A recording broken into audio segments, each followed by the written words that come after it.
What is up, guys? Thank you so much for stopping by. Before we get into the video, I just wanted to give you a quick reminder. If you like the video, please don't forget to press like, press subscribe, and hit that notification bell. Don't forget, you have to stimulate the bell if you want to see what's going to pop up and see the load that I have for you for it to come directly into your box. Wait.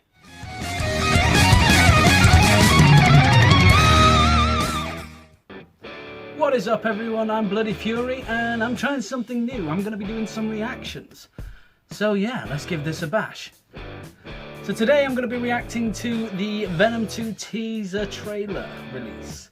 I've been looking forward to this a while, and I do follow the Real Rejects quite avidly, and I've purposefully avoided watching anything to do with this just for this reaction. So yeah, hopefully it's as good as I think it's going to be. So yeah, let's get into it. Get the old headphones on. Sorry about the tape. I broke them. And here we go.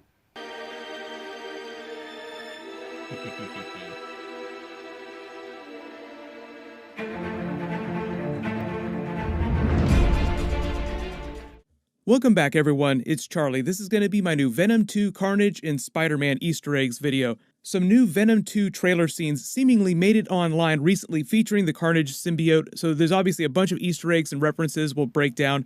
I will be doing a full Venom 2 trailer video soon, so definitely hit subscribe if you haven't already to be one of the first to see that when it comes out. I believe it's supposed to come out in the next month or so, but the virus shutdown has delayed everything just a little bit. Thankfully, they finished filming Venom 2 before the big shutdown, and they've just been editing the movie and doing special effects remotely. Everyone post all your Spider-Man work-from-home jokes in the comments. It's not a teaser so we'll trailer. talk about the new Venom 2 scenes, the Carnage character, the Easter eggs, and then I'll talk about Tom Holland's Spider-Man and what their current plan is for having him cross over with the Venom character, because that plan is a little bit different for their plans in the Morbius movie. Just breaking this all down top 5 WTF style, starting with number 5. If you didn't see it, some footage that seems like it's from the Venom 2 trailer made it online recently. Some of it seems real, some of it seems fake, so I'll try to make it clear what I think is real and what I think is fake. This first scene is of the Carnage symbiote, obviously. It's hard to tell if the symbiote has already bonded to Cletus Kasady. It seems like it's reaching out in the form of a hand with the really elongated blade-like fingers that Carnage has in the comics, even though the symbiotes can still form any shape that they want when they're not bonded to anyone. This scene seems a little more legit, so if you wondered why Sony would allow stuff like this to get out, you may remember just a couple months ago, Sony purposefully allowed some Morbius scenes to leak out right before it released the official Morbius trailer as part of an early viral marketing campaign to just get people excited about the idea of Spider-Man showing up, because one of the scenes that leaked out was that wall picture of Spider-Man's costume with Morbius walking by it. Obviously, that worked because everybody went crazy for a while before they released the official trailer, and then sure enough, the scene showed up in the trailer. Indeed. So it seems like Sony might be doing the same thing for Venom 2, and right now we're actually way beyond the time frame when Sony originally was dropping trailers for the first Venom movie, so they should be dropping trailers for Venom 2 really soon, if not right now. So it just seems like they're capitalizing on more viral marketing for Venom 2 before they drop the official trailer. This scene actually seems like the Carnage symbiote has bonded with Cletus Kasady, because you kind of have to go based on the rules for symbiotes they established in the first Venom movie, and in that movie, the symbiotes who had not bonded to anyone mostly just existed as piles of goo that oozed around. Once they bonded to different people, each of the different ones, including Venom, started forming more aggressive shapes, the symbiote blades, sharpened teeth. There isn't a lot of context for where and when this scene is happening in the movie. Normally you see bars and you think prison, but based on what the Morbius movie is setting up for Venom 2, it seems like they're trying to speed up the whole process of Cletus Kasady breaking out of prison and going after Eddie Brock. In the movie version of Cletus Kasady, they establish is just a psychopath who's obsessed with Eddie Brock. It's implied they have some kind of history together, maybe Eddie's journalism helped put Cletus behind bars. Either way, it kind of explains why he wants to get Eddie so badly, and during that is presumably when Cletus learns about the existence of the Venom symbiote, which then later spawns offspring in the form of the Carnage symbiote. So number 4, there's a scene of a very large cathedral they filmed scenes at for the movie that shows up in this footage. The whole concept of Venom in a cathedral should ring all the nostalgia bells for anyone who grew up reading Spider-Man comics and that original Venom origin story as well. Even Tobey Maguire's Spider-Man 3, which kind of tried to keep its Venom origin story as close as possible to the comic book origin story. They changed the Venom origin story in the first Venom movie, so it's no surprise that they changed the Carnage origin story a little bit too, so that it all makes sense. But it seems like they're at least trying to keep it as familiar as possible, so it seems like they might be giving Carnage some of the aspects of the original Venom origin story.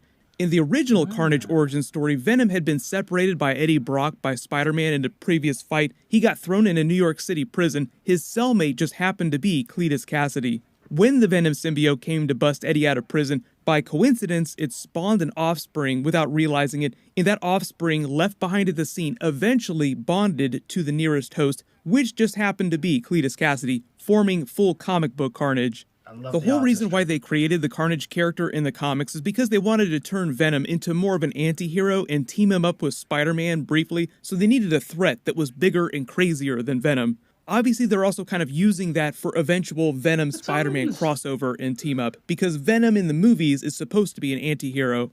Number 3, this is just a regular scene of Cletus Kasady after he's gotten the Carnage symbiote, walking around in plainclothes form. Notice that he's got the short hair now, buzzed off that bad wig, thank you very much. He's wearing a red and yellow Hawaiian shirt, pretty obviously to color code him red for Carnage red. The symbiotes can make themselves look like anything, any type of clothing that they want or armor. But the way they played that in the first Venom movie is that Eddie would just wear his normal street clothes around and the Venom symbiote would just unfurl itself around his whole body when they needed to fight. So the symbiote wasn't making itself look like his jacket or anything like that. There were a couple scenes of them filming Cletus in this outfit recently where federal agents were attempting to open fire on him in the middle of the street. Based on the way the stunt double is moving with his arms splayed out all wide, the Carnage symbiote seems like it just manifests around him like a meat shield, eating all those bullets. And even though most people think of comedy when they think of Woody Harrelson, like he just did the Zombieland sequel with Ruben Fleischer, who's the person who directed the first Venom movie, which is probably the reason why Woody Harrelson was selected as their version of Carnage. He's also really great at playing those creepy, intense characters. Think really deep Oliver Stone cuts, natural-born killers, Woody Harrelson. Brilliant film. And talk about even deeper Marvel cuts. Robert Downey Jr., Mr. Iron Man himself, was also in that movie. So a lot of these other big action scenes that don't involve the Venom symbiote, where he's just out by himself and the police are trying to apprehend him, you have to think of it as being a crazy twist on all the scenes in the Venom movie where he got the symbiote, but he didn't know what was going on yet. Like he's in his apartment just freaking out, and it just starts to automatically help him when the goons come to get him. Only because it's the Carnage symbiote, it's just way more vicious. I am interested to see how they try to do this as PG-13 versus being a rated R Venom movie.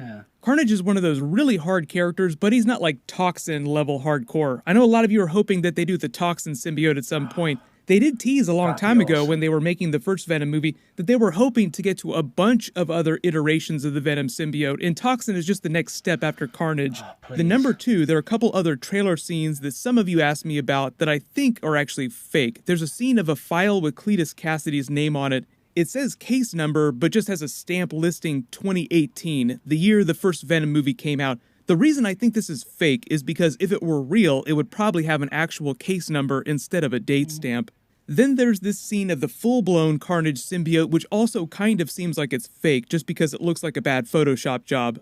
What I'm hoping they did with the Carnage symbiote is that they actually made it look quite a bit different from the Venom symbiote. Obviously, it's going to have to be based on some of the design language of the symbiotes, just different enough in composition and form from the Venom symbiote so that it doesn't look like they totally phoned it in and copy-pasted the Venom symbiote and just color-swapped it red.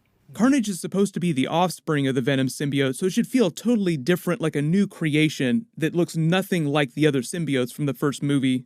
In number 1, WTF, obviously, what about the Spider-Man Easter eggs for Tom Holland's Spider-Man in the Marvel movies? There were reports last year when the Sony Marvel stuff was going down that Sony was working with Tom Holland to try and sign him to a special cameo deal to physically appear in Venom 2 in some small way. Tom Holland has done a bunch of interviews where he talks about wanting to cross over with Venom for the past couple of years, so it sounds like he's really down to do that. The future for Spider-Man was still very bright with Sony, and we had a really, really wonderful idea of how we could sort of transition into a Spider-Man without the MCU, and Tom Rossman and Amy Pascal were really confident that they were going to do justice and make a film of the caliber that Spider-Man requires. But that said, I'm really glad to be back in the MCU and to have the team back together because I kind of feel like it's where he belongs now. I'm really grateful that Bob Iger and Tom Rossman allowed me to be a part of the process of bringing him home. But he's also been working on a bunch of other movies the past year. So at most, my expectation is that he shows up in a very, very short cameo scene at the end of Venom 2, or maybe a Venom 2 post-credit scene, referencing the beginning of Spider-Man 3, an eventual crossover between Venom and Spider-Man in future sequels. You all saw Michael Keaton's Vulture show up in the Morbius movie. He has a small role during that film, so I'm assuming that if Tom Holland shows up in Venom 2, it'll be even smaller than what you see of Michael Keaton in the Morbius movie. The other real big Spider-Man Venom 2 connection is actually through the J. Jonah Jameson character, who's supposed to be cameoing in the Morbius movie and Venom 2, providing some loose sense of continuity between Spider-Man Far From Home, all these Sony movies, and Spider-Man 3. I'm assuming that's mostly going to be him showing up on the DailyBugle.net website and video screens yelling about Spider-Man being on the loose. I'll be doing more Marvel, Spider-Man, and Doctor Strange 2 videos soon, so everyone just leave your requests and big questions in the comments below. Everyone click here for my brand new Morbius Spider-Man Easter egg video, and click here for my brand new Spider-Man 3 video. That's interesting, I like that. Well, wasn't what I thought, but still pretty damn epic. I loved the visual artwork in a lot of those scenes. Especially with the whole red and black, you know, Carnage Venom connection. I like how they brought all that together. I've got my hopes up so high for this film. I hope they do it justice, I really do.